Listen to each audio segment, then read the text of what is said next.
gets done right today. So this morning, we'll have two speakers. Our first speaker, his name is Rod Martin.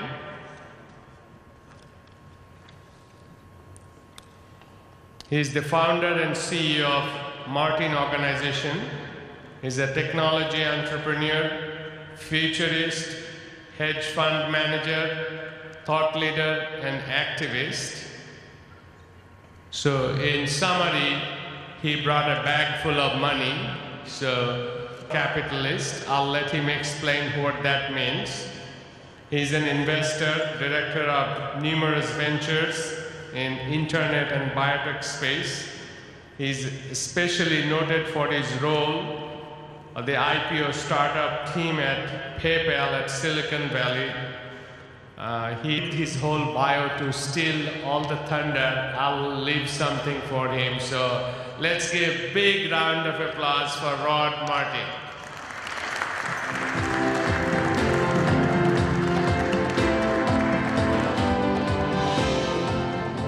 Good morning. What an honor to be with you all today. It is a wonderful thing that is happening here. This is an event that is needed and that I am tickled to get to be a part of, this inaugural Global Summit on Health. And we really need to come together and think about these issues, not just in the way that we are accustomed to doing so, but with a growing degree of perspective from around the world, from different ways of looking at these various problems that we share, and also very much with outside-of-the-box thinking that is not necessarily characteristic of this space. I am tickled to have, and I apologize for being a little stuck with the podium here. There we go. Their immense brilliance to bear on these problems. My old boss, Peter Thiel, is spending a fortune on life extension. The Google guys are doing some incredible things with Google X. We're beginning to see a lot of interest from non-traditional sources in the issues faced us in some quarters because, who are these .com guys to be talking to us? They didn't go to medical school, and there's a lot of truth in that. But sometimes, if someone steps in from a little bit different point of view, they can see a problem just enough differently to change the world. And working with the brilliant minds that are already in the space, I think we can have some tremendous breakthroughs in this next generation. So I want to talk about just a few of those, not necessarily entirely from a technological perspective, but as much as not from a policy perspective. And the first of these is related to access, but perhaps from a little bit different perspective. We talk about healthcare access, and this country has invested a fortune in the past number of years to try to bring about greater access to more people. And that is a worthy goal, and it is something that we should absolutely pursue. But I question at times how we go about pursuing it. I think it is absolutely vital that we recognize the reality that we see in every industry, and nowhere should we get that more, perhaps, than Atlanta. Because here in Atlanta, we have seen a growth, for instance, in the airline industry that no one could have imagined, say, in 1975. And all of that happened because we ain't there anymore. Eastern isn't there anymore. Pan Am isn't there anymore. And we can mourn those things if you think that it is worthy to mourn a brand or a logo or a slogan. But more people fly today than have ever flown. And they fly to more destinations than they've ever flown. And yeah, it's less convenient now in some ways, but that's because of terrorism. That's because of security matters. That's because of a whole lot of things that have nothing to do with the normal day-to-day operations of anything. The fact is that everyone flies now. And there was a time when only the wealthy could fly. And isn't that very similar to what we face in healthcare? That some have access to some tremendous technologies, and some, it's just a whole lot harder. And we want to solve that. One way that you could do that I've advocated now for over 20 years, is very, very simple, very, very straightforward. And I think it could make a world of difference. And it's this. If we really mean that every person should have access to health care, why should we not start save or spend on health care should be exempt from taxation? Exempt, not deductible. You know, deductible is where you give a charitable contribution, or you give to your church, or you do something like that. No, exempt, like a business expense. We don't make that much of a difference. How about if we give them a credit? How about if we, pay for this or that service? Well, we can do lots of things. This isn't a mutually exclusive thing. It's not an either or, but seriously. Why should a single mom struggling to get her 3 kids through school, working 3 jobs, struggling, working her fingers to the bone, why should she have to pay income tax when she takes Johnny to the doctor? When she gets Susie braces, wouldn't the difference in the tax bill maybe pay for Susie's braces? Isn't that a worthy goal? Access is crucial, and there are a lot of ways that we can approach it, but I'm here to tell you there are a lot of ways we just aren't trying.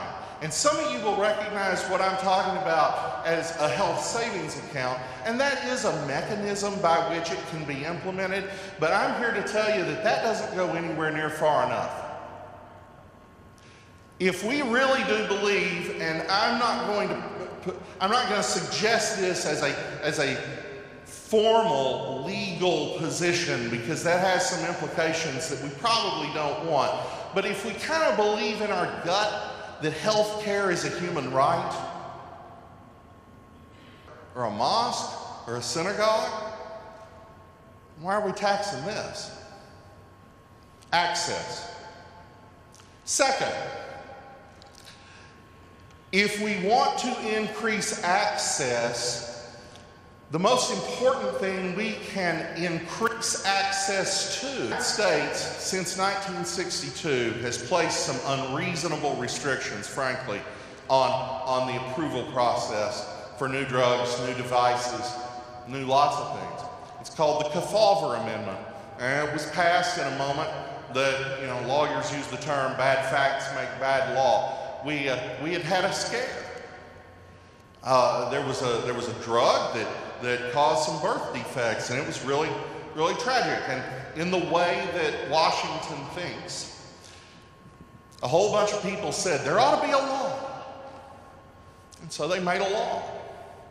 But the law doesn't really address safety. The law addresses efficacy. And here's how it works. And I've spent several years now as vice chairman of a pharmaceutical company, a very small pharmaceutical company that has some big ambitions and some great hopes. And so I've learned a little bit about this firsthand. And what I've learned is that efficacy and safety are very different things. Our government probably does need to be in the business of making sure that nobody can sell you something that'll hurt you. But why does it have to tell me if Tylenol is this % more effective than aspirin? Why do I need to know that? Laboratories. Better yet, isn't there my doctor? Isn't my doctor the best person to decide which pain pill I should take? Isn't my doctor the guy who ought to figure out whether a drug that is designed for sleep apnea would help me? The big deal. It's very simple. The average time to develop and bring to market a new drug, or rather, from the beginning of the approval process to the end, in 1962 was 7 months. That time is now measured in more than a decade, and it's getting closer and closer to 20 years. Now, how many people die in the interim? And not only that, but what is the cost? because the average cost to bring a new drug to market is now about $1.2 billion. Now, I just told you, I've been vice chairman of a small pharmaceutical company. It's an entrepreneurial venture. We have some really cool stuff. It would really change the world. It would really save a lot of lives, assuming it works, and we'll see. How do we put together $1.2 billion? We aren't Glaxo.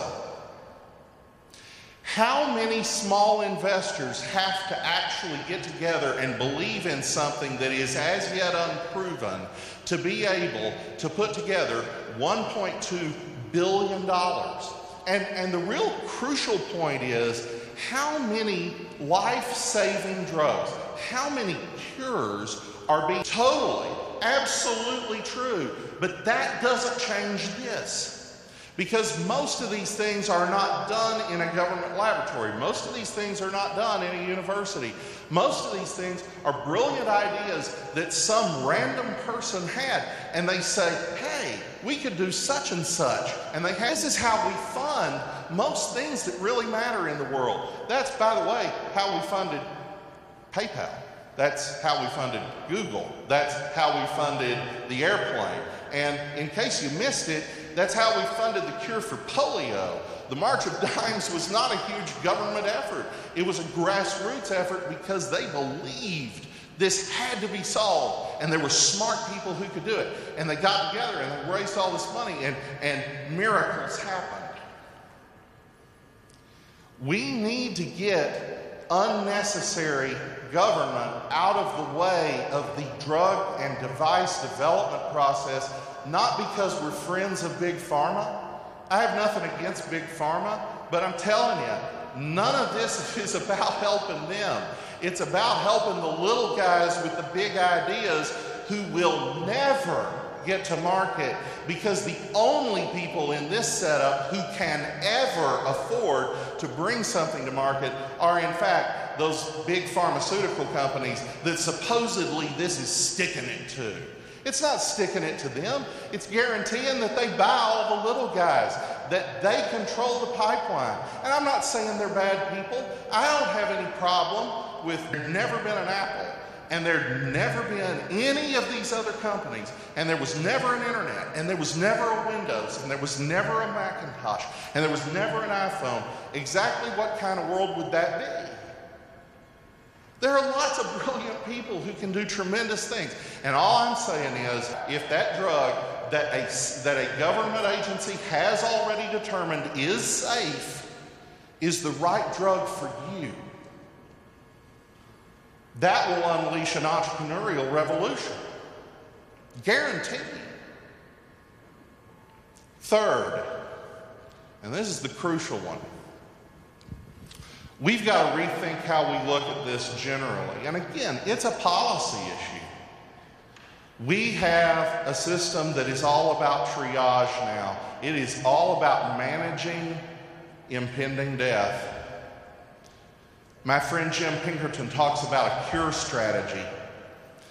The way government budgets, the way government scores these things, it assumes that if we spend money on research, that's just a cost and there's never a payoff. We have to rethink that.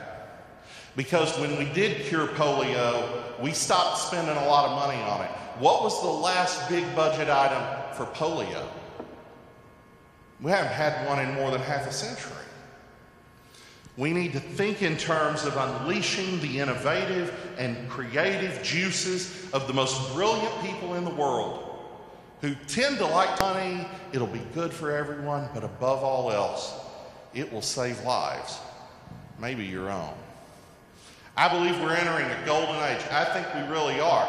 I think we're going to see significant life extension over the next 2 generations. I talked to very brilliant people who believe that we could hit as much as 150 years and lots of other technologies that simply blow you away. But we could get in our own way. And there is a horrific human cost when we do. And we'll never know it because we won't know what's possible. Folks, let's fight for what's possible. Let's make that better world. It is in our power to do so, and I am convinced that it is there for us and our children and our children's children. And I call on you all to help me get to that future promised land in our lifetime. Thank you.